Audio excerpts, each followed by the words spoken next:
আমাকে আসন্ন রমজান উপলক্ষে একটি প্রাথমিক দার্স দেওয়ার জন্য বলা হয়েছে। বলা বাহুল্য যে আমরা সবাই রমজান আসছে এটা নিয়ে বেশ উৎফুল্ল, এবং আমি দোয়া করি যে আল্লাহ আমাদেরকে আবার এই মাসটি প্রত্যক্ষ করার সৌভাগ্য দান করুন এবং এই মাসের আগে এবং মাস চলাকালীন সকল ইবাদত যেন আল্লাহ কবুল করে নেন। এবং আরও দোয়া করি যে আমাদের সবাই এবং আমাদের পরিবারের সকলেই যেন এই বছরের লাইলাতুল কদরটা পাই ইনশাআল্লাহ। আমি আজকে আপনাদের সাথে কোরআনে কিভাবে রমজান নিয়ে আলোচনা করেছে তা আলোকপাত করতে চাই। আল্লাহ এখন আমাদেরকে কত দিন দিলেন? 30 দিন। এখন আপনারা বলুন, আগে কি এর থেকে বেশি দিন ছিল নাকি কম দিন ছিল? কম ছিল। ওই রোজা না করতে পারলে তার ক্ষতিপূরণ কয়ভাবে করা যেত? 2 ভাবে। হয় আপনি নিজে রোজা রেখে দিতে পারতেন, অথবা গরিবকে খাওয়াতে হবে। এইবার উনি বলছেন, ফামান কানা মারিদান আও আলা সাফারিন ফাইদ্দাতুম মিন আইয়ামিন উখার। আর যে লোক অসুস্থ কিংবা মুসাফির অবস্থায় থাকবে সে অন্য দিনে গণনা পূর্ণ করবে। রোজা রেখে সেটা পুষিয়ে দিতে হবে। এখন কয়টা অপশন আছে? মাত্র একটা। দ্বিতীয় কোনো অপশনই আর নেই। আগের আয়াতে বলা হচ্ছে 10 দিনের কম রোজা রাখার কথা, এবং তার ক্ষতিপূরণ করার উপায় 2টি। ক্ষতিপূরণ করার 2টা উপায়। তারপর রমজান আসলো, আর আল্লাহ বলছেন এখন তোমাদের আর 3, 4 বা 5 দিন নয়, 30 দিন। আর এখন আপনি না রাখতে পারলে ক্ষতিপূরণ আর 2টি উপায় নেই, একটি উপায়। ব্যাপারটা কি আগে থেকে সহজ নাকি কঠিন হলো? কঠিন হলো। কঠিন হলো। যখনই ব্যাপারটি কঠিন হলো, আল্লাহ আমাদেরকে বলছেন, ইউরিদুল্লাহু বিকুমুল ইউসর ওয়ালা ইউরিদু বিকুমুল উসর। আল্লাহ তোমাদের জন্য সহজ করতে চান, উনি আপনার জন্য কঠিন করতে চান না। সুবহানাল্লাহ। যেই মুহূর্তে উনি এটি কঠিন করলেন, তখনই উনি আবার বলে দিচ্ছেন, যাই হোক আমি তোমাদের জন্য সহজ করতে চাই। হিয়া রব্বি, আপনি তো এইমাত্র এটি কঠিন করলেন, আবার আপনি কেন বলছেন যে আপনি আমার জন্য সহজ করতে চান? কিভাবে এটা সহজ হয়? এটা তো কঠিন। উনি আসলে গুরুত্বপূর্ণ একটা জিনিস বলছেন। গুরুত্বপূর্ণ একটা জিনিস বলছেন। এর থেকে প্রথম শিক্ষাটা হলো, আল্লাহ মুসলিমদের জন্য রমজানে রোজা রাখার শক্তি দিবেন। আর উনি রমজান মাসেই রোজা রাখাকে বছরের অন্য যে কোনো সময়ের চেয়ে সহজ করে দিবেন। আমি গ্যারান্টি দিয়ে বলতে পারবো, আপনি যখন রমজানে রোজা রাখবেন তখন অন্য যে কোনো সময়ের চেয়ে সহজ হয়ে যায়। কিন্তু এর 1 সপ্তাহ পরেই রোজা রেখে দেখেন, ওইটা 10 গুণ কঠিন হবে। কারণ আল্লাহ বলছেন উনি আমাদের জন্য সহজ করতে চান। ওই 30 দিন অন্য দিনে 3 দিন রোজা রাখা থেকে অনেক সহজ। সুবহানাল্লাহ। এটা হচ্ছে প্রথম অর্থ, আল্লাহ আপনার জন্য সহজ করতে চান। দ্বিতীয় বিষয় হলো, আপনার ট্রেনিং যদি 2 বা 3 দিনের হয়, 4 দিনের হয়, আপনি কিছু প্রশিক্ষণ পান, কিন্তু আপনার ট্রেনিং যদি 30 দিনের হয়, তাহলে আপনি কি বেশি শক্তিশালী হন? অবশ্যই। ওই ট্রেনিংয়ের প্রভাবও কি বেশি দিন থাকে? হ্যাঁ। আল্লাহ আমাদেরকে শয়তানবিহীন 30টা দিন দিয়েছেন, 30টা কোরআনময় দিন, 30টা দিন যে সময় শরীর নয়, আপনাকে নিয়ন্ত্রণ করে আপনার অন্তর। উনি একদম পরিপূর্ণভাবে এই ট্রেনিংয়ের জন্য তৈরি করেছেন। যখন আপনার ট্রেনিং কঠিন হয়, তখন তা শেষ হবার পর আপনি একটি সার্টিফিকেট পান এবং উদযাপনও করেন। আপনি মানুষের কাছে গিয়ে বলেন, আমি আমার সার্টিফিকেট পেয়েছি। মানুষ তখন আপনাকে শুভেচ্ছা জানায়। আমাদের ট্রেনিং যখন শেষ হয়, তখন আমরা কি করি? ঈদ পালন করি, আমরা উদযাপন করি। সুবহানাল্লাহ। আমরা সফলভাবে এই বছরের ট্রেনিং শেষ করেছি। কেন এই ট্রেনিং নিচ্ছি আমরা? যেন আমরা বাস্তব জীবনের সাথে মোকাবেলা করতে পারি। রমজান শেষ হবার পর আপনি আরও শক্তিশালী হবেন, কারণ এখন আপনার অন্তরে আরও বেশি কোরআন আছে। যদিও তখন আপনি আর রোজা রাখছেন না, আপনার ভিতরে কি রয়ে যাচ্ছে? কোরআন। শয়তানের বিরুদ্ধে আপনার আসল অস্ত্র হবে কোরআন। তাই আমরা যখনই কোরআন পড়ি, প্রথমে আল্লাহর কাছে সাহায্য চাই। ফাইযা ক্বারাআতাল কুরআন ফাস্তাঈয বিল্লাহি মিনাশ শাইতানির রাজীম। রমজান শেষ হবার পর আপনি আরও শক্তিশালী হবেন, কারণ এখন আপনার অন্তরে আরও বেশি কোরআন আছে। আমি বলছি এখানে উপস্থিত সকল ভাই বোন এবং যারা এটা শুনছেন, আপনাদের কোরআন মুখস্থ করতেই হবে রমজানের সময়। আপনি যদি অলস হয়ে থাকেন, গা ঝাড়া দিন। আপনি 2 আয়াত করলেন না, 2 পাতা করলেন। আপনি 2 আয়াত করলেন না, 2 পাতা করলেন, সেটা কোনো ব্যাপার না। আপনার লক্ষ্য আস্তে আস্তে উঁচুতে নিন। উঁচু লক্ষ্য স্থির করুন। যেমন আপনি ঠিক করলেন এই মাসে পুরো 1 পারা মুখস্থ করবেন, 20 পাতা বা 10 পাতা, আমি শেষ পারার মুখস্থ করব, এরকম কিছু উঁচু লক্ষ্য স্থির করুন। যদি আপনি শেষ নাও করতে পারেন, তারপরও লক্ষ্য স্থির করুন। যখন কেউ কোরআন মুখস্থ করার চেষ্টা করে, হয়তো ভাবলেন আপনি ফজরের সময় মসজিদে গেলেন, ঠিক করলেন যে এরপরে আপনি কয়েক ঘন্টা সেখানে থাকবেন, অথবা হয়তো 30 বা 40 মিনিট এবং বসে বসে কোরআন মুখস্থ করলেন। আমি নিশ্চিতভাবে বলতে পারি এই কাজটি হবে আপনার জীবনে করা সবচেয়ে আন্তরিক ইবাদতগুলোর একটি, কারণ আপনি কাউকে দেখানোর জন্য কোরআন পড়ছেন না। আপনি যখন কোরআন মুখস্থ করেন একমাত্র কে তা জানবে? আপনি নিজেই। যদি আপনার এরকম সমস্যা থাকে যে আপনি কাউকে দেখলেই বলেন, হে ভাই জানেন আমি সূরা গাশিয়া জানি, যদি আপনার এই সমস্যা থাকে তাহলে আমার সাথে পরে দেখা করবেন। এছাড়া আপনি যদি কোরআন মুখস্থ করেন তাহলে সেটা কার জন্য? আপনার নিজের জন্য। আপনি এক আয়াত বারবার পড়ছেন, আবার যতবার আপনি পড়ছেন ফেরেশতারা তা লিখছেন। যখন আপনি মুখস্থ করেন তখন কি বারবার তা আপনাকে রিপিট করতে হয় না? যতবার আপনি রিপিট করবেন ফেরেশতারা আপনার নামে সেটা লিখবে প্রত্যেকবার, একবার নয় 10 বার বা 20 বার লেখা হচ্ছে প্রত্যেক আয়াত। কোরআনের বারাকাত আপনার অন্তরে প্রবেশ করছে। যখন রমজান মাস আসে আমাদের এটা করা উচিত। আর কতক্ষণ আছে? 15 মিনিট। আমার মনে হয় আমার আরও 1 ঘন্টা লাগবে। আমি কি আরও 1 ঘন্টা পেতে পারি? ঈশার নামাজ পড়ে আবার বসলাম। আচ্ছা ঠিক আছে, এখন যে অংশটা আসছে সেটা নিয়ে আমি আসলেই কথা বলতে চাই। আমি আপনাদের জন্য একটা সিন তৈরি করি। আমি নিজে ছোট একটা ইনস্টিটিউট চালাই। আমার 60 জন শিক্ষার্থী আছে। প্রতি বছর আমার 60 জন শিক্ষার্থী হয়। আমি তাদেরকে 5 ঘন্টা ধরে পড়াই প্রতিদিন। যখন আমার পড়ানো শেষ হয় আমি ক্লান্ত হয়ে যাই। তখন কোনো স্টুডেন্ট এসে ধরুন বলল, উস্তাদ আমি কি 5 মিনিট সময় পেতে পারি? আমি বললাম ঠিক আছে, দিলাম আমি তাকে 5 মিনিট। আরেকজন আসলো, সেও বলল আরও 5 মিনিট চাইলো। এভাবে আরেকজন, এভাবে আরেকজন, আরেকজন, আরেকজন, সবাই 5 মিনিট চায়। এভাবে 60 জন স্টুডেন্ট প্রত্যেকে আসলো আর সবাই বলল আমি শুধু 5 মিনিট চাই। কত মিনিট হলো? 300 মিনিট। কত ঘন্টা হয়? 3 ঘন্টা 300 মিনিটে। মাশাআল্লাহ, কাতারে তো দেখি ভালো গণিতবিদ আছেন, গণিতে পিএইচডি করা। এতে 5 ঘন্টা হয়।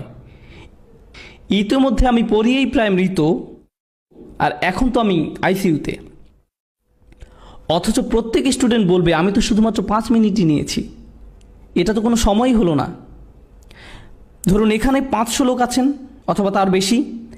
আমি যদি সবার সাথে 1 মিনিট করেও কথা বলি, 1 মিনিট করে, তাহলেও 500 মিনিট, 8 ঘন্টারও বেশি সময়। 8 ঘন্টা মাত্র 1 মিনিট করে হলেও, অথচ সবাই বলবে আমি তো মাত্র 1 মিনিট পেয়েছি। আসলে কোনো কথাই হয়নি। বুঝা গেল? আরেকটি উদাহরণ দেই। আমার এক মেয়ের একটা সমস্যা আছে, যেই কারণে আমাদেরকে রেগুলার চিকিৎসকের কাছে নয় বিশেষজ্ঞ চিকিৎসকের কাছে যেতে হয়। বিশেষজ্ঞ চিকিৎসক অনেক ব্যস্ত থাকেন। আপনি যে কোনো সময় এমনিতেই তার চেম্বারে ঢুকে যেতে পারেন না। আর তারা হয়তো আপনাকে 3 মাস পরের অ্যাপয়েন্টমেন্ট দিবে। আপনি হয়তো বলবেন এর আগে কিছু নেই। তারা বলবে না, এর মাঝেই 3 মাসের বুকিং শেষ। আর আপনি যদি অ্যাপয়েন্ট মিস করেন, 9টার জায়গায় 9টা 5-এ যান, শেষ। আপনাকে আরেকটা অ্যাপয়েন্টমেন্ট নিতে হবে হয়তো 4 মাস পরের। এর মানে আপনি যদি বিশেষ কারোর সাথে দেখা করতে চান, সেটা আপনার সময় অনুযায়ী হবে না, সেটা হবে তাদের সময় অনুযায়ী। আপনি যাবেন, আপনাকে তাদের সময় অনুযায়ী যেতে হবে। আপনার বস যদি আপনাকে ডাকে, আপনি বলবেন না যে যখন আমার সময় হবে ইনশাল্লাহ, কারণ সে আপনার সুবিধা অনুযায়ী চলবে না, আপনি তার সুবিধা অনুযায়ী চলবেন। বুঝা গেল? গুরুত্বপূর্ণ ব্যক্তিদের সাথে দেখা করতে হলে আপনাকে এটাই করতে হবে। আপনার বাচ্চাদের ক্ষেত্রে এটা খাটে না। আপনি যদি তাদেরকে ডাকেন, সে বলবে না বাবা অ্যাপয়েন্টমেন্ট নাও, 8:45-এ তোমার সাথে দেখা করব, বা এরকম কিছু, তখন আমি ফ্রি থাকবো না, এরকম বলতে পারেন না। তাকে সাথে সাথেই আসতে হবে। বোঝা গেল? শেষ উদাহরণ, ধরুন একজন কোম্পানির মালিক বা সিইও, তাদের 500 কর্মচারী আছে। 500। সে কি সবাইকে চিনে? না।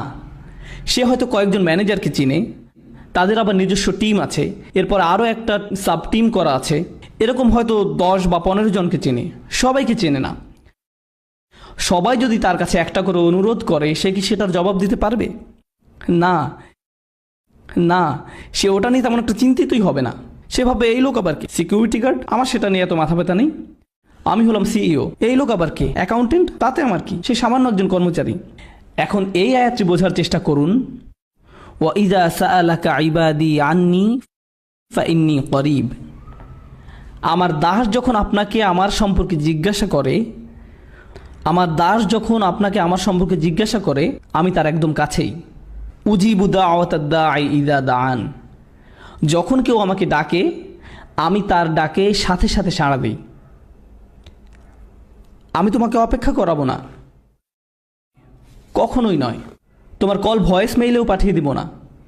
এটাও বলা হবে না যে 24 ঘন্টা পরে। আমি তোমার ডাকের সাথে সাথে তার জবাব দিব, সাথে সাথে তার জবাব দিব। একজন মানুষের পক্ষে এটা সম্ভব নয়।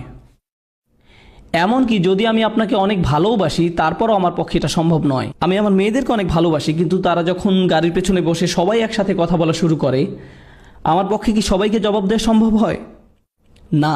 তাদের একজন বলল আমি আইসক্রিম খাবো, আরেকজন বলল আমি পিজা খাবো, আরেকজন বলল আমি বাসায় গিয়ে ঘুমাতে চাই, আরেকজন বলল চলো পার্কে যাই। আমার পক্ষে এর মাঝে একটাই হয়তো করা সম্ভব।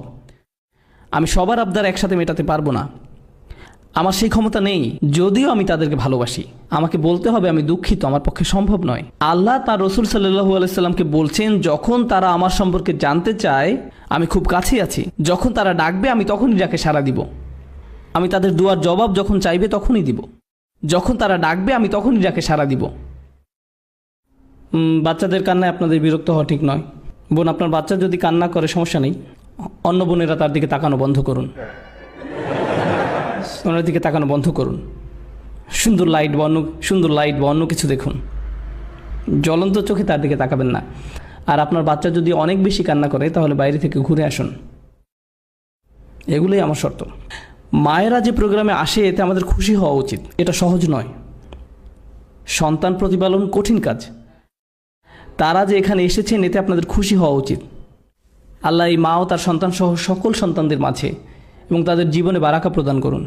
এটা করতে অনেক প্রচেষ্টার দরকার হয়। শুধু গাড়িতে তুলতেই তো অনেক কষ্ট হয়, তার উপর এই ট্রাফিক জ্যামের মাঝে আপনার গাড়ি চালাতে হয়। ইন্না লিল্লাহি ওয়া ইন্না ইলাইহি রাজিউন। একজন বাথরুমে যেতে চায় তো অন্যজন ক্ষুধার্ত, আরেকজন ঘুম থেকে জাগালেন তো কাঁদতে লাগলো। এটা একাকী থাকার মতো নয় যে চলো মসজিদে যাই আর চলে গেলেন। এটা এরকম নয়। সম্ভবত এখানকার বাবারা তাদের সন্তানদের কান্না চিনতে পারছেন। তখন এই ভেবে খুশি হন যে আলহামদুলিল্লাহ আমার বউ এখানে আছে, আমাকে আর দেখতে হবে না। সালাতের পর আমি যেটা বলতে চাই সেটা হচ্ছে এই আয়াতে যে দোয়াটি আছে সেটি সম্পর্কে। বিশেষত এই আয়াতের মাঝে যত রত্ন লুকিয়ে আছে, আল্লাহর তরফ থেকে যে এই আয়াত কত উপহার দেওয়া হয়েছে তা গণনা করে শেষ করা যাবে না। আমি আপনাদের সাথে কিছু শেয়ার করতে চাই ইনশাআল্লাহ। কেন? কারণ আমি আপনাদের সবাইকে উৎসাহিত করতে চাই যেন এই রমজান হয় কোরআনের মাস, দুয়ার মাস, আর আপনারা যেন দুইটিকে একসাথে করতে পারেন। ইনশাআল্লাহ আমরা আলোচনা করব কিভাবে আমরা এই দুইটি একসাথে করব। যতবার আপনার সামনে হালাল উপার্জনের পথ আসে অথবা আরও অর্থ উপার্জনের উপায় আসে, সেটা হয়তো ঠিক হালাল নয়, তখন আপনি নিজেকে মনে করিয়ে দেন ওয়ালি তুকাব্বিরুল্লাহ, আল্লাহ এই অর্থ থেকে অনেক বড়, তাই আমি এটা করব না।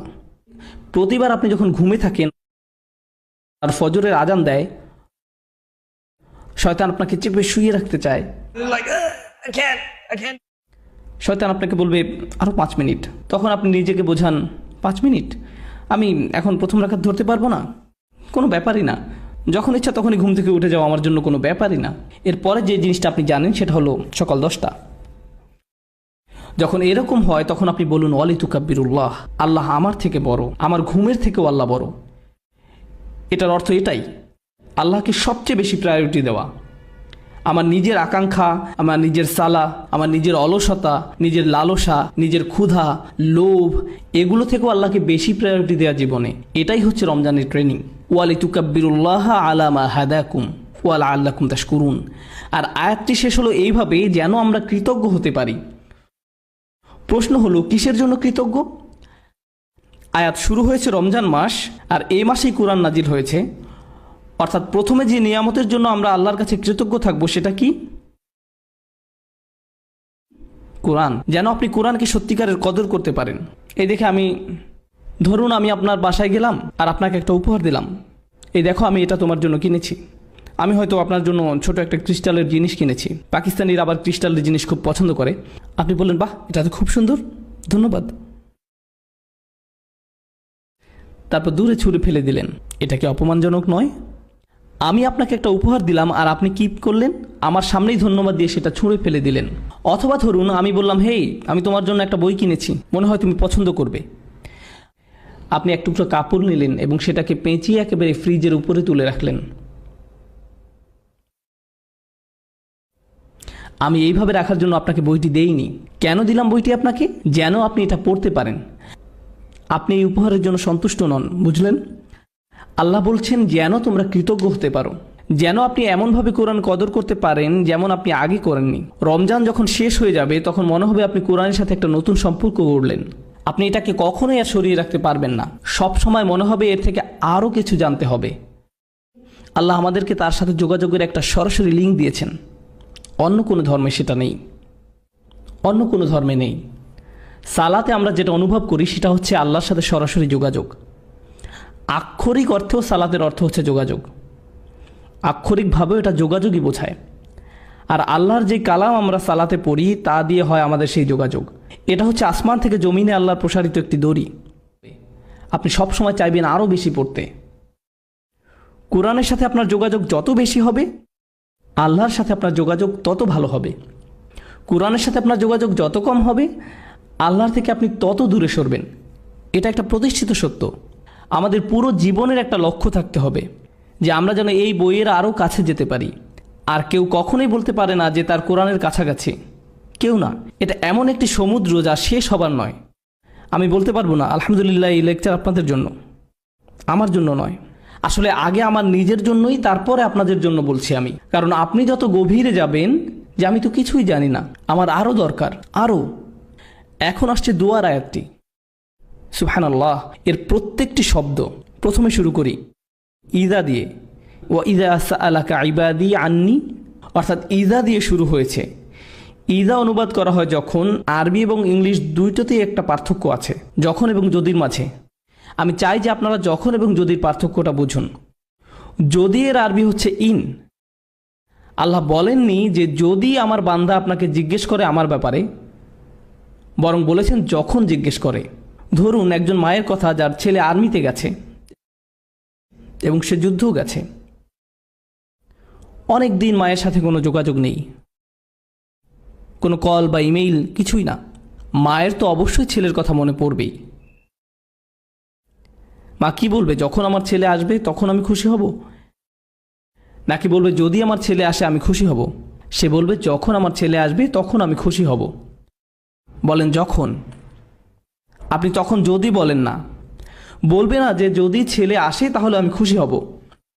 কারণ সে যদি বলে যে যদি আমার ছেলে আসে তাহলে আমি খুশি হব, এর অর্থ সে এটা মেনেই নিয়েছে যে তার ছেলে মরে যাবে। কিন্তু যদি বলে যখন, তার মানে সে আশা করছে যে সে ফেরত আসবে। যখন আপনি কাউকে হারিয়ে ফেলেন আর আপনি চান যে তারা ফিরে আসুক, আপনার অন্তর এটা মেনেই নিতে পারবে না যে সে আসবে না। আপনি তখন যদি বলেন না, বলেন যখন। আল্লাহ বলছেন যখন আমার দাস তোমাকে জিজ্ঞেস করবে। উনি বলেননি যদি আমার দাস তোমাকে জিজ্ঞেস করে। কেন? কারণ আল্লাহ আশা করছেন যে আমরা এই ব্যাপারে জিজ্ঞেস করব। উনি অপেক্ষা করছেন আমাদের ডাকের জন্য। এটা অনেকটা এমন যে আল্লাহ অপেক্ষা করছেন কখন আমরা চাইব। সুবহানাল্লাহ। যখন, এই একটি শব্দের মাঝে আছে বিশ্বাস, আশা, ভালোবাসা, সব কিছু। আল্লাহ যদি এমনভাবে বলতেন যে আল্লাহ মানুষকে পরোয়াই করেন না, তারা চাক বা না চাক তাতে তার কি। এবার আসি সাআলা শব্দটি নিয়ে। এটা অতীতকাল। ইদা ইয়াসআলুও বলা যেতে পারে, যেটা দিয়ে বর্তমান কাল বোঝায়। ইদা অতীতকাল এবং বর্তমান কাল এই দুই ক্রিয়ার সাথেই ব্যবহার হয়। যখন বর্তমান কালের সাথে ব্যবহার হয় তার মানে বারবার বোঝায়। মানে যদি বোঝানো হতো আমার দাস যখন আমার সম্পর্কে বারবার জিজ্ঞেস করে তখন হতো ইদা ইয়াসআলুকা। কিন্তু আয়াতে বলা হয়েছে ইদা সাআলাকা। এটা অতীতকালের ক্রিয়া। শুধু কোনো কিছু একবার হয়েছে সেটাই বোঝায়। এর মানে আল্লাহ বোঝাচ্ছেন আমি আমার দাসের জন্য অপেক্ষা করছি, সে যদি একবারও আমার কাছে চায়। আমি অনেকবারের জন্য না, তার একবার ডাকের জন্যই অপেক্ষা করছি। এরপর বলছেন সাআলাকা, তারা আপনাকে, রাসূল সাল্লাল্লাহু আলাইহি সাল্লামকে জিজ্ঞেস করবে। কোনো সাহাবী বলতেন যে আমি আল্লাহ সম্পর্কে আরও জানতে চাই। তো কাকেই জিজ্ঞাসা করবেন? কাকেই জিজ্ঞাসা করবেন? রাসূল সাল্লাল্লাহু আলাইহি সাল্লামকে। এরপর আল্লাহ বলছেন সাআলাকা ইবাদি, বলেননি যে সাআলাকা হাউলা, সাআলাকাল্লাযীনা আমানু, যারা বিশ্বাস করে তারা জিজ্ঞেস করলে, সাআলাকাল মুমিনুন, মুমিন বান্দারা জিজ্ঞেস করলে, সাআলাকাল মুসলিমুন আসহাবুক। তিনি বলছেন ওয়া ইযা সাআলাকা ইবাদি, আমার দাসেরা, আমার দাসেরা। উনি বলেননি যে ইবাদুনা বা ইবাদাল্লাহ, বলেছেন ইবাদি। শেষের এই ই দিয়ে বোঝায় আমার দাস, আল্লাহ কোরআনে সে, আমরা, আমি এগুলো ব্যবহার করেছেন বিভিন্ন সময়। আমি, কখনো উনি আমি ব্যবহার করেন, কখন উনি আমি ব্যবহার করেন যখন হয় উনি বেশি ভালোবাসা দেখান অথবা বেশি রাগ প্রকাশ করেন। শুধু এই দুই প্রেক্ষাপটে আপনি যদি কোরআনের একটি আয়াত পড়েন যাতে আমি ব্যবহার করেছে, সেক্ষেত্রে দেখবেন হয় আল্লাহ অসম্ভব ভালোবাসা দেখিয়েছেন অথবা প্রচণ্ড রাগ দেখিয়েছেন। সাধারণ কোনো ক্ষেত্রে সেরকম হয়নি। এটা হচ্ছে এমন আয়াত যাতে অসম্ভব ভালোবাসা দেখিয়েছেন। তাই উনি বলছেন ইবাদি, ইবাদুনা বলেননি, আমার দাস বলেছেন। আমরা অনেক সময় আমাদের কাছের কেউ দূরে থাকলেও বলি আমার ভাই, আমার বোন, আমার বাবা, আমার মা। এর মানে এই না যে আপনি ওদের মালিক। এ দিয়ে তাদের প্রতি আপনার ভালোবাসাটার প্রকাশ পায়। যখন আপনি কারোর জন্য ব্যবহার করেন, এক্ষেত্রে তারা হচ্ছে আল্লাহর দাস। এমন হতে পারে এরা হয়তো আল্লাহর ইবাদতই করেনি। এখন তারা কার কাছে জিজ্ঞেস করেছিল? দেখি আপনাদের মনোযোগ কেমন আছে। তারা কি আল্লাহর কাছে সরাসরি জিজ্ঞেস করেছিল নাকি রাসূলুল্লাহ সাল্লাল্লাহু আলাইহি সাল্লামের কাছে জিজ্ঞেস করেছিল? তারা রাসূল সাল্লাল্লাহু আলাইহি সাল্লামের কাছে জিজ্ঞেস করেছিল। এখন আমি অর্থটা আবার বলি, যখন তারা আমার সম্পর্কে জিজ্ঞেস করে তাহলে তাদেরকে বলো আমি নিকটে। আয়াতে কিন্তু বলা হয়নি তাদেরকে বলো, আয়াতে বলেছে ফাইন্নী করিব। যখন তারা আমার সম্পর্কে জিজ্ঞাসা করে তখন আমি একদম কাছে, তখন আমি একদম কাছে। কোন জিনিসটা বলা হয়নি? তাদেরকে বলো ফাকুল্লাহুম ইন্নী করিব। কিন্তু এখানে কোনো ফাকুল্লাহুম নেই। কেন? লোকজন রাসূলুল্লাহ সাল্লাল্লাহু আলাইহি সাল্লামের কাছে জিজ্ঞেস করতে এসেছিল। হয় না আমাদের সময় লোকজন আলেমদের কাছে গিয়ে জিজ্ঞেস করে আল্লাহ কি আমার দোয়া শুনবে? আমার অনেক ভুল হয়, আমার অনেক নামাজ বাদ গেছে, আল্লাহ কি তারপরও আমার দোয়া শুনবে? আল্লাহ কি আমাকে জাহান্নামে নিক্ষেপ করবে? এগুলো মানুষ আলেমদেরকে জিজ্ঞেস করে। আর এই ক্ষেত্রে সাহাবীরা রাসূলুল্লাহ সাল্লাল্লাহু আলাইহি সাল্লামকে জিজ্ঞেস করেছিলেন। আল্লাহ নিজেই সরাসরি উত্তর দিলেন। উনি রাসূলুল্লাহ সাল্লাল্লাহু আলাইহি সাল্লামকে দিয়ে নয়, বরং উনি আপনার সাথে, আমার সাথে সরাসরি কথা বলা শুরু করলেন। আমি এত কাছে যে আমি তোমার সাথে কথা বলছি। আমি এমনকি রাসূল সাল্লাল্লাহু আলাইহি সাল্লামকেও বলছি না যে তোমার সাথে কথা বলতে, আমি সরাসরি তোমার সাথে কথা বলবো। এখানেই কোরআনের সৌন্দর্য। লোকজন রাসূলুল্লাহ সাল্লাল্লাহু আলাইহি সাল্লামের কাছে জিজ্ঞাসা করতে আসলো, আর আল্লাহ বলেননি যে আপনি ওদেরকে গিয়ে বলুন, বরং উনি ঠিক করলেন যে উনি নিজেই বলবেন আমি খুব কাছে। তুমি আমাকে বিশ্বাস করো না কেন? আমি বললাম তুমি বিশ্বাস করো না? বললাম ইন্নি শব্দটার কারণে। ইন্নি মানে বাংলায় অবশ্যই, কোনো কিছু নিঃসন্দেহে বোঝাতে ইন্নি শব্দ ব্যবহার হয়। তাই কেউ যদি কোনো ব্যাপারে সন্দেহ পোষণ করে তখন ইন্না ব্যবহার করা হয়। এখানে আল্লাহ বলছেন কখনোই আমি কাছে নেই এই সন্দেহও করো না। কেন তুমি সন্দেহ করছো যে আমি কাছে নেই? কেন তুমি ভাবছো যে আমি তোমার থেকে দূরে সরে যাব? তুমি আমার থেকে দূরে সরে গেছো, আমি না, তুমি সরেছো। তুমি আমার অবাধ্য হয়েছো, তুমি আমাকে ভালোবাসা বন্ধ করেছো। আমি কখনো তোমাকে ভালোবাসা বন্ধ করিনি। তুমি দূরে সরেছো, আমি সব সময় কাছে ছিলাম। আবার করিব শব্দটাও, করিব হচ্ছে ইসমে সিফা, যার অর্থ আমি সব সময় আছি। পুরো বাক্যটা দ্বারা অবশ্যই আমি সব সময় আছি, কাছেই। আমার দাস এটা জানুক। আরেকটা ব্যাপার হচ্ছে আল্লাহর কতগুলো নাম আছে? অন্তত 99টা। কত সুন্দর সুন্দর নাম আল্লাহর। তাই যখন মানুষ জিজ্ঞেস করলো আল্লাহ সম্পর্কে, তখন তাদেরকে আল্লাহর কোন নামটা বলা সবচেয়ে বেশি জরুরি? ওনার কোন গুণটা? যে উনি একদম কাছেই। কেন? কারণ যখন উনি কাছে আছেন আমাদের জন্য ওনার সাথে কথা বলা সহজ হয়। কেউ যখন দূরে থাকে তখন আমরা তার সাথে কথা বলি না, আর কেউ যখন কাছে থাকে আপনি তার সাথে কথা বলতে পারেন। যখন কেউ কাছে থাকে আপনি তাকে সম্মান করেন। বোঝা গেল? আচ্ছা, এখানের কয়জন বাচ্চা স্কুলে আছে? 4 জন। বাকিরা কি করে? আচ্ছা যাই হোক, যদি আপনি স্কুলে থাকেন আর টিচার ক্লাসরুমের বাইরে দিয়ে হেঁটে যায়, তখন কি আপনার আচরণে কোনো পরিবর্তন আসে নাকি আসে না? মিথ্যা বলবেন না, আপনি এখন মসজিদে আছেন। বাইরে গিয়ে মিথ্যা বলুন। না না, আমি জাস্ট মজা করলাম। যখন টিচার আপনার কাছে থাকে আপনার ব্যবহার একরকম হয়। ধরুন আপনি একটা পরীক্ষা দিচ্ছেন, টিচার হেঁটে বেড়াচ্ছে, আপনি কি আপনার পরীক্ষার খাতা একটু ঢেকে ফেলেন না?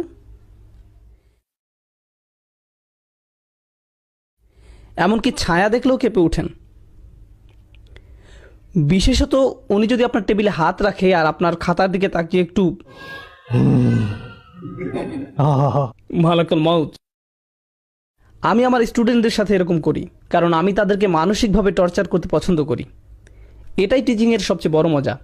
আপনি তাদেরকে নিয়ে খেলতে পারেন। আল্লাহ বলছেন, যদি আমার দাস আমার সম্পর্কে জানতে চায় তাহলে বলুন আমি একদমই কাছে আছি। কেউ যখন কাছে থাকে, আপনি যখন আশেপাশে পুলিশ অফিসার দেখেন, আপনি অন্যরকম আচরণ করেন।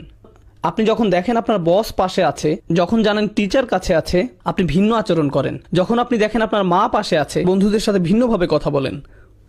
যখন সে অন্য রুমে যায়, তখন হয়তো আপনি আপনার বন্ধুর মুখে ঘুষি মেরে দেন। এই ধরনের কিছু করেন। যখন আপনি অনুধাবন করবেন যে আল্লাহ নিকটে, তখন আপনি সব সময়ের জন্য একদম ভিন্ন মানুষ হয়ে যাবেন, কারণ উনি সব সময় কাছে। এখন উনি যদি সবচেয়ে কাছেই হন, এরপর উনি কি বলছেন? উজিবু। উজিবু আরবিতে আজাবা মানে উত্তর দেওয়া। এছাড়াও আরেকটা শব্দ আছে ইস্তেজাবা। কোরআনের অন্য এক জায়গায় আল্লাহ বলছেন ফাস্তাজাবা লাহুম রব্বুহুম।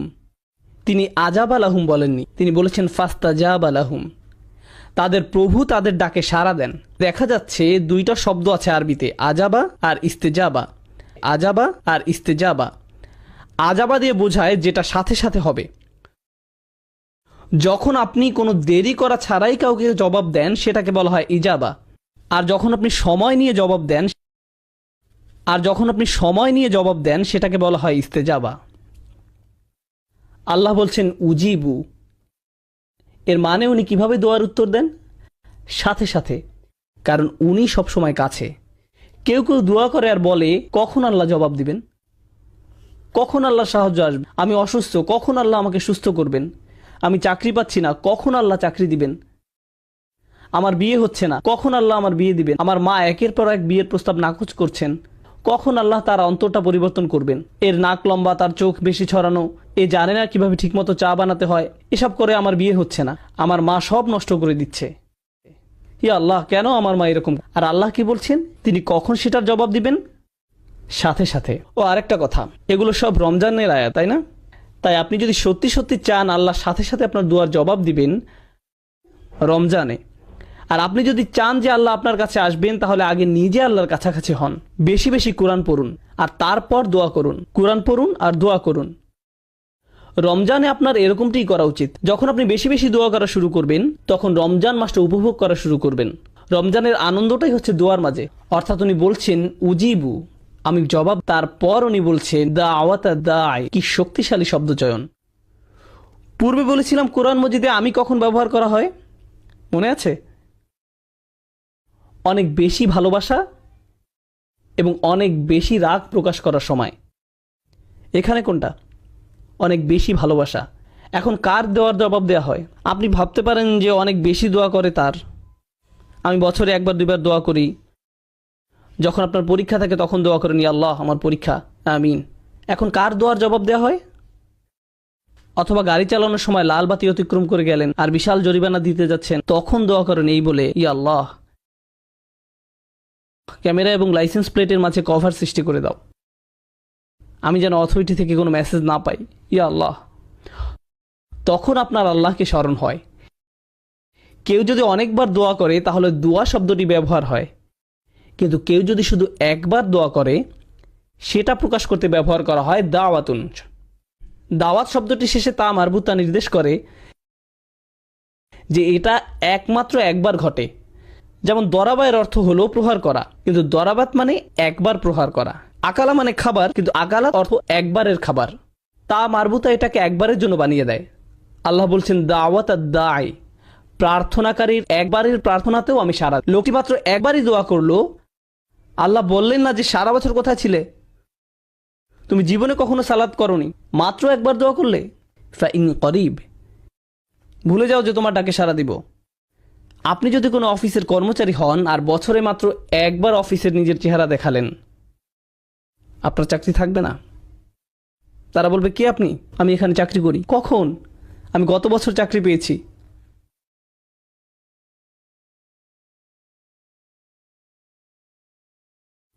বস কি বলবে? হ্যাঁ শিওর, হ্যাঁ এক্ষুনি আপনি শুরু করতে পারেন, আপনার জন্য একটা প্রমোশনের ব্যবস্থা করে দিই। না, এটা হবে না। দাওয়াত শব্দের মাধ্যমে আল্লাহ বলছেন যে জীবনে একবার দোয়া করা ব্যক্তির জন্যও তিনি সাড়া দিবেন।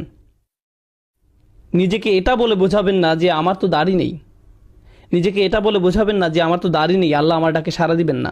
কেবল গোফ রয়েছে, আল্লাহ আমার দোয়া কবুল করবেন না। রমজানে মুভি দেখতে পারবো না, তাই আগে থেকে 3টা মুভি দেখে ফেলেছি, এখন আমি দোয়া করব? আল্লাহ তারপরও সাড়া দিবেন আপনার ডাকে। এটা শুনে আবার কেউ মুভি দেখতে যাবেন না। কখনো মনে করবেন না যে আল্লাহ আপনার দোয়ায় সাড়া দিবেন না। এবার আপনি বলতে পারেন, আচ্ছা লোকটি একটি দোয়াই করেছে, কিন্তু হতে পারে যে সে একজন খুব ভালো মানুষ, হতে পারে যে সে একজন সালেহ, একজন মুমিন হতে পারে, তার অনেক তাকওয়া আছে, কিংবা তার ইলম বেশি। এও হতে পারে যে সে তওবা করেছে। উজিবুদ দাওয়াত আদ-দাঈ, আমি তার আহ্বানে সাড়া দেই যে তওবা করে। আল্লাহ তা বলেননি। তিনি বলেছেন আমি সেই মানুষটিকে সাড়া দেই, দাওয়া তার একটি দোয়াতেই সাড়া দেই, আর দা যে ডেকেছে। এই মানুষটির উদাহরণ কিরূপ? সে কি করেছে? সে ডেকেছে। অন্য কথায় আল্লাহ কি তার কাছ থেকে অন্য কোনো গুণ আশা করেছেন? তিনি কি বলেছেন দাওয়াতুল মুসাল্লি, দাওয়াতুল মুত্তাকি, দাওয়াতুল মুমিন? না। তিনি বলেননি যে আপনার তাকওয়া থাকতে হবে, আপনার ঈমান থাকতে হবে, বলেননি আপনার ইলম থাকতে হবে। এই দোয়ায় বলেননি। কেন? কারণ আল্লাহ এখানে সেই সব মানুষের সাথে কথা বলছেন যারা আল্লাহ থেকে বহু দূরে চলে গেছে, এবং তিনি প্রথমেই তাদের বলছেন যে দেখো আমি কাছেই আছি। এরপর তিনি তাদের বলেন দেখো আমি জানি এই একটি দোয়া ছাড়া তোমাদের কাছে এই মুহূর্তে আর কিছুই নেই। ঠিক আছে, দাও আমাকে এই একটি দোয়াই দাও। যদিও তুমি একজন দায়ী, শুধুই একজন আহ্বানকারী, তোমার জন্য আমার কাছে আর কোনো বিবরণ নেই। আমি তোমাকে এখনো পর্যন্ত একজন সালেহ ডাকতে পারি না, মুসলিম ডাকতে পারি না, মুমিন ডাকতে পারি না, আমি তোমাকে কিছুই ডাকতে পারি না। আমি শুধু তোমাকে রেখেছি একজন দায়ী হিসাবে, একজন আহ্বানকারী। সুবহানাল্লাহ, সেটি কোনো যোগ্যতাই নয়। আরও আগানোর আগে বলে রাখি, আমি বলেছিলাম কখনো একজন বসের 500 জন কর্মচারী থাকে, সে কি তাদের সকলের নাম জানে? না। বিশেষ করে সেই কর্মচারীকে যে তাকে পুরো জীবনে মাত্র একটি ইমেইল করেছে। একটি ইমেইল, কিভাবে সে তাকে মনে রাখবে? কর্মচারীটি যদি তাকে টেক্সট মেসেজ পাঠায়, সে জানবে না নাম্বারটি কোথা থেকে এসেছে। আল্লাহ বলেননি উজিবুদ দাওয়াত আদ-দাঈন, তিনি বলেছেন উজিবুদ দাওয়াত আদ-দাঈ। এই শব্দটির মধ্যে থাকা আলিফ লাম তাকে মারিফা বানিয়ে দেয়, অর্থাৎ যথাযথ এবং নির্দিষ্ট করে দেয়। অন্যভাবে বলা যায় যে কেউ আল্লাহকে ডাকে। আল্লাহ বলেন না যে কোনো একজন শুধুই ডেকেছে, তিনি বলেন সেই জন আমাকে ডেকেছে, সেই নির্দিষ্ট মানুষটি। আপনি আল্লাহর কাছে নির্দিষ্ট, তিনি আপনাকে বিশেষভাবে ব্যক্তিগতভাবে চিনেন। কোনো ডাক্তার আপনার নাম মনে রাখতে পারবে না যদি তাকে দিনে 100টা রুগী দেখতে হয়। সে এভাবে বলে চেষ্টা করবে, মুহাম্মদ কেমন আছো, চলে এসো। সবাই মুহাম্মদ, অন্তত সম্ভাবনা তো আছে। সে আপনাকে নামে চিনতে পারবে না। আপনি জানেন আমি মানুষের সাথে মিশি, আল্লাহ আমি তাদের সাথে মিশি। তখন আমি বলটা মরেছিলাম। একজন বয়স্ক ব্যক্তি আমার কাছে এলেন, বললেন বেটা কেমন আছো? আমার মনে পড়ে তুমি খুব ছোট ছিলে, তখন মসজিদের ভিতর ছোটাছুটি করতে। আমি তখন মনে মনে ভাবছি, হায় আমি তো টেক্সাসে থেকে।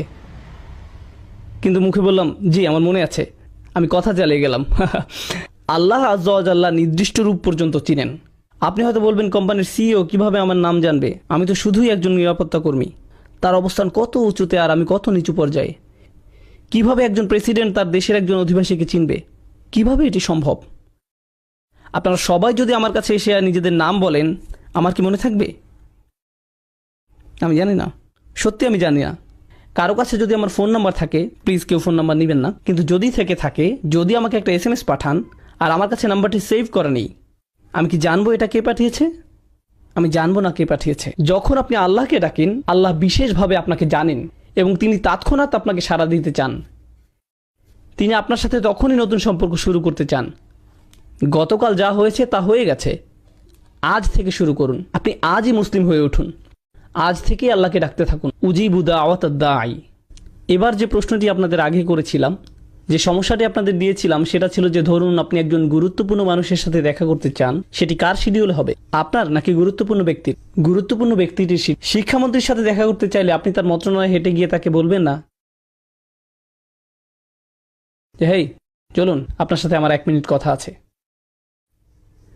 আমি ডিসিতে গিয়ে বলবো না যে ওবামার সাথে আমার পিৎজার স্লাইস খাওয়া প্রয়োজন।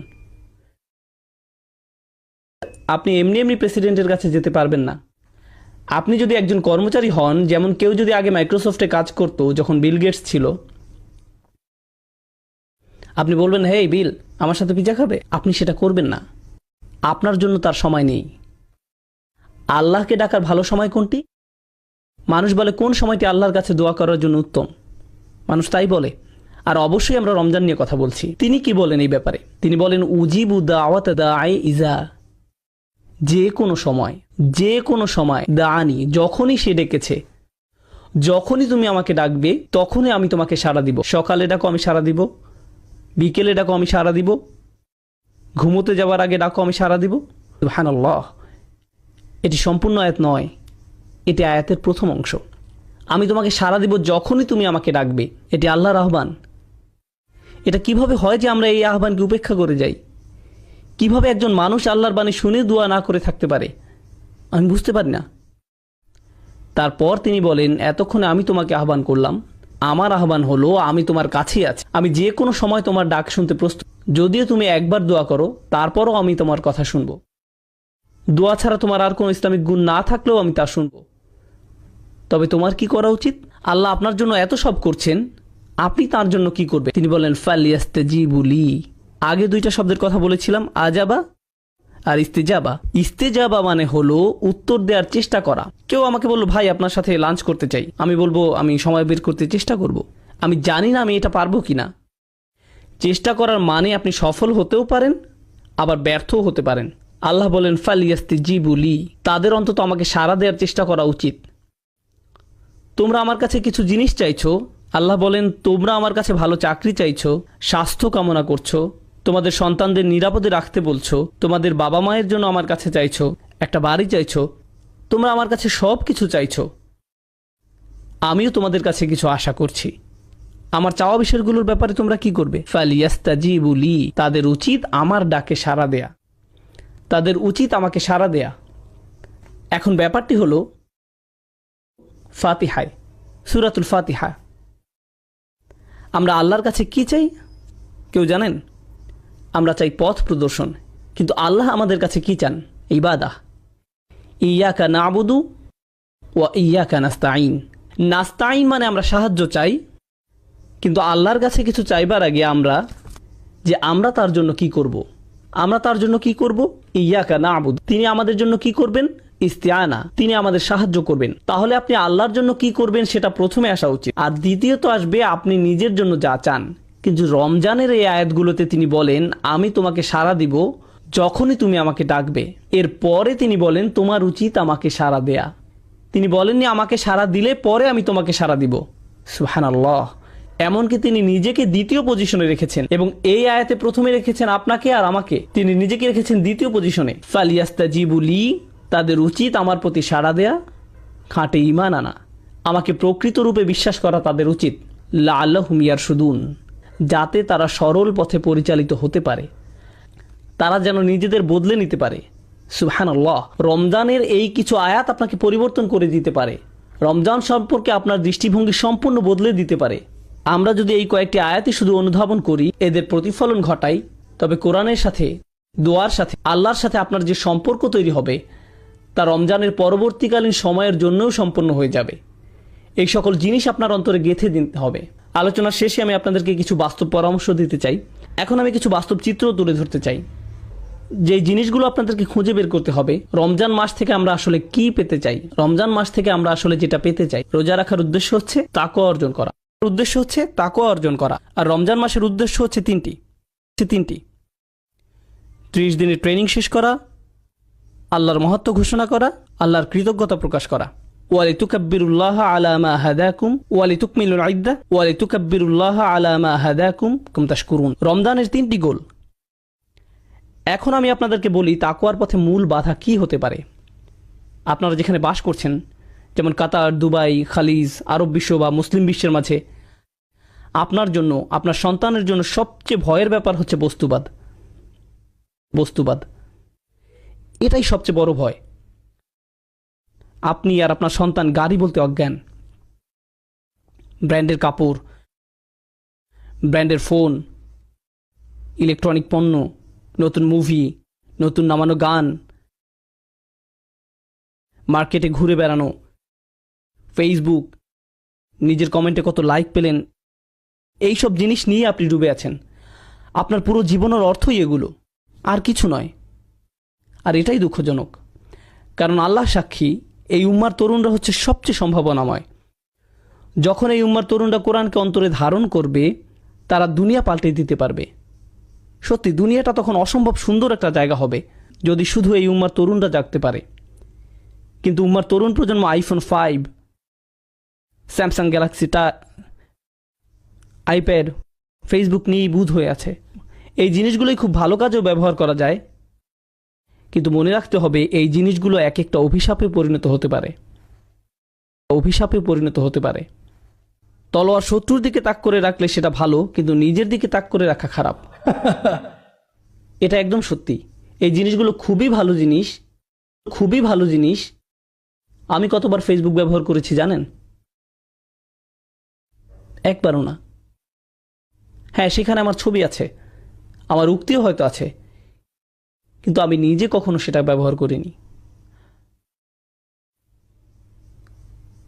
মাঝে মাঝে কেউ বলে, ব্রাদার আপনি কখনো টুইটারে জবাব দেন না। আমি বলি আমি সুন্নাহ পালন করার চেষ্টা করি যাতে মানুষের উপকারে আসে এমন কিছু বলতে, কিন্তু মানুষের সাথে অনলাইনে কথোপকথনে জড়াই না। আমাদের আরও গুরুত্বপূর্ণ কথোপকথন আছে আল্লাহর সাথে। আসলে কি আপনারা এত কথা চালাচালি করার সময় আছে? এত সময় কোথা থেকে আসে যে একটা ইউটিউবে ভিডিও নিচে সব কমেন্ট পড়ে বসে আছেন? কোথায় পান এত সময়? আমি অবাক হয়ে যাই।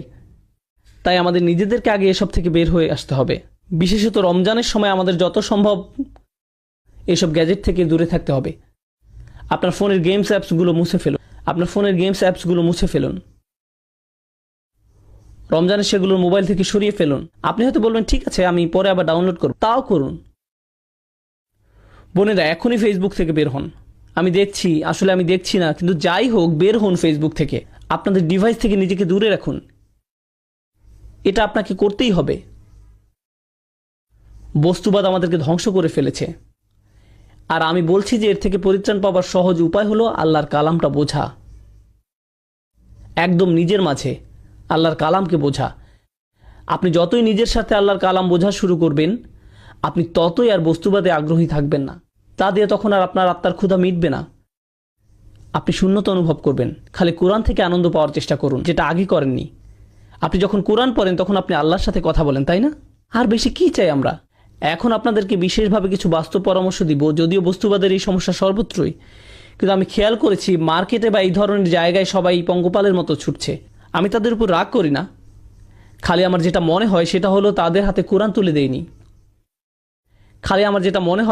আমরা তাদের হাতে কোরআন তুলে দেইনি। আমরা খুশি হবার মতো কিছু তাদের হাতে তুলে দেইনি। এটা আমাদের দোষ। এখন আসছি শেষ অংশে, বিশেষত দর্শক সারির অভিভাবকদের জন্য কিভাবে আপনি আপনার রমজানকে ভালোভাবে কাজে লাগাতে পারেন সেটার কিছু টিপস। এখানে উপস্থিত সকলের রমজান নিয়ে কিছু লক্ষ্য থাকা দরকার। আমার পরামর্শ হলো আপনি কিছু ছোট সূরা মুখস্থ করতে পারেন। ছোট সূরা বলতে বোঝাচ্ছি 1-1.5 পাতার সূরা, কয়েকটি, যদি পারেন 4টি অথবা 2 থেকে 4টির মতো। এবং আপনি একা না, আপনি আপনার পরিবার সহ এটি করুন। আপনার সন্তানরা করুন, স্ত্রী করুক, স্বামী করুক, যে আগে করবে সে 200 রিয়াল পাবে। এখন দেখা যাবে বাবাই সবার আগে করে ফেলবে, কিন্তু যাই হোক, করুন, কোরআন মুখস্থ করুন পরিবার হিসাবে। এটিকে একটি পারিবারিক প্রজেক্ট বানিয়ে ফেল, যে চলো আমরা সবাই সূরাটা মুখস্থ করি। এই যে পুরো পরিবার মিলে আল্লাহর কালামের কাছে আসার প্রক্রিয়া, এটা একটা অসাধারণ ব্যাপার। আমার পরামর্শ হচ্ছে মুসাব্বিহাত, এগুলো মুখস্থ করতে পারেন। আপনি হয়তো সূরা জুমা, মুনাফিকুন, তাগাবুন, এই সূরাগুলো, অন্ততপক্ষে এই 3টি সূরা অসাধারণ সূরা এবং ঈমান বাড়ানোর জন্য খুবই সহায়ক। এরপরে যেই কাজটি করবেন রমজানে, আমার পরামর্শ, যেই সূরাগুলো মুখস্থ করলেন সেগুলোর দার্স শোনা। আপনি আপনার পরিবার সহ এটি করুন। ওই সূরাগুলোর উপর লেকচার এবং ব্যাখ্যা শোনা। আমি যেই সূরাগুলো আপনাদেরকে বললাম সেগুলোর সূরা 62, 63 এবং 64, এগুলো সূরার ক্রম নাম্বার। আমি এই সূরাগুলো একটি বিশেষ কারণে বেছেছি, কারণ এই সূরাগুলো সেই মুসলিম উম্মাহ সম্পর্কে যারা তাদের ঈমান হারাচ্ছে, এবং এই সূরাগুলোর মধ্যে দিয়ে আল্লাহ ঈমান আবার পুনর্নির্মাণ করছেন। এই সূরাগুলোর আলোচ্য তাই, যখন একটা উম্মার ঈমান দুর্বল হচ্ছে, আল্লাহ সেটিকে আবার শক্ত করছেন আর মুনাফিকের হাত থেকে রক্ষা করছেন, আর তিনি তাদের ঈমানের আসল ফল দেখাচ্ছেন। এই কারণে এই সূরাগুলো সুন্দর আর মুখস্থ করাও সহজ। সূরাগুলোর নাম কি বলুন তো, দেখি আপনাদের মনোযোগ কেমন। 62, 63 আর 64। আমি বলছি না যে রমজানে আপনি আর অন্য কোনো পড়াশোনা করবেন না, যেমন আমি ব্যক্তিগতভাবে আরবি ভাষা শিক্ষার ভক্ত, কিন্তু সেগুলো ঠিক স্পিরিচুয়াল পড়াশোনা বলা যায় না। ওগুলো হচ্ছে উলুমুল আলিয়া, একটা প্রক্রিয়া আরও উচ্চতর জ্ঞান লাভের জন্য। রমজানে আপনি এই ধরনের একাডেমিক পড়াশোনাগুলো দূরে সরিয়ে রাখতে পারেন। সেই জিনিসের উপর আপনার সবচেয়ে বেশি মনোযোগ থাকবে, তাহলে এমন কিছু যা আপনাকে আল্লাহর কাছে নিয়ে যাবে সরাসরি। সাথে সাথে তাফসির স্টাডি করুন। তাই আপনি যদি আরবি ভাষার ছাত্র হয়ে থাকেন, রমজানে আপনি আরবি না পড়ে কোরআন পড়ুন। আচ্ছা, আমি একটি প্রজেক্টে কাজ করছি, যাতে আমি আসলে আমার পুরো সময় লাগিয়ে দিচ্ছি এই মুহূর্তে। আর এই প্রজেক্টের লক্ষ্য হলো শুধু দুইটি। আমি বিশ্বাস করি দুনিয়াতে যত মুসলিম আছে, অন্ততপক্ষে যারা ইংলিশ বুঝতে পারে এবং বলতে পারে, তাদের কোরআনের ভাষা শেখার একটা জায়গা থাকা দরকার।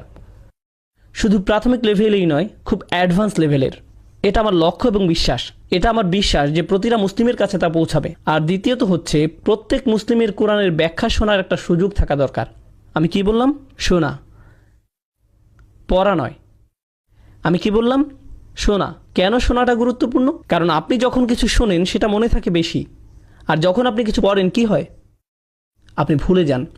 10 বছর আগেও আমি যেই লেকচারটা শুনেছিলাম সেটা আমার এখনও মনে আছে, কিন্তু 10 বছর আগে পড়া কোনো আর্টিকেল আমার মনে নেই। এমনকি আজকে সকালে যে আর্টিকেলটি পড়েছি সেটাও আমার মনে নেই, কিন্তু লেকচার আমার মনে আছে। কোরআন যখন লেকচার আকারে দেওয়া হয় তখন কি হয়? আপনার মনে থাকে।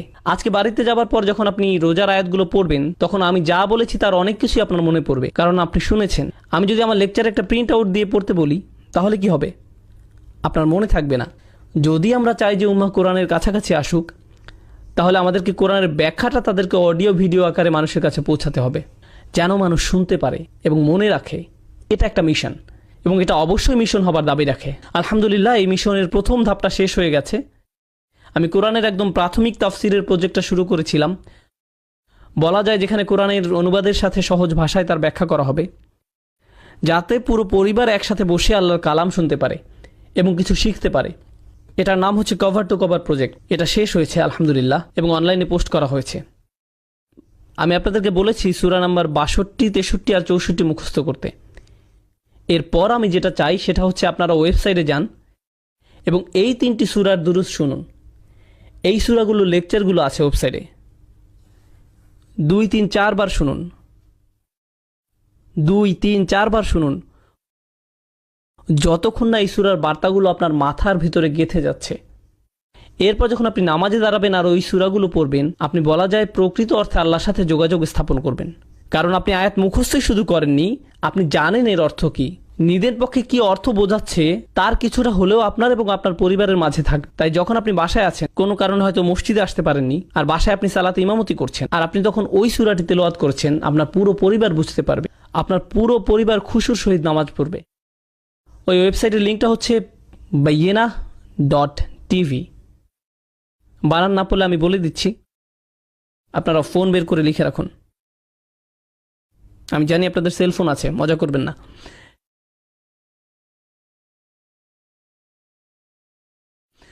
এটা শেষ হওয়ার পর আমি বিয়ে নিয়ে কথা বলবো। না, আমি বলবো না। ওই লোকটা মাত্র জেগে উঠলো। বিয়ে? সুবহানাল্লাহ, আপনাকে ধরে ফেলে। যাই হোক, ওয়েবসাইটের নাম হলো bayyinah.tv।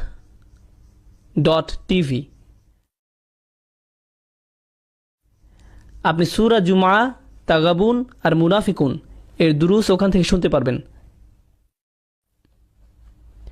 আশা করি আপনারা উপকৃত হবেন আল্লাহর ইচ্ছায়। আশা করি আপনারা রমজান বিষয়ক আজকের আলোচনায় উপকৃত হয়েছেন। আমি দোয়া করি যে আল্লাহ আমাদের সবার রমজান কবুল করুক। দোয়া করবেন যেন আমি ঠিকমতো আমার জায়গায় ফিরে যেতে পারি। বারাকাল্লাহু লি ওয়া লাকুম।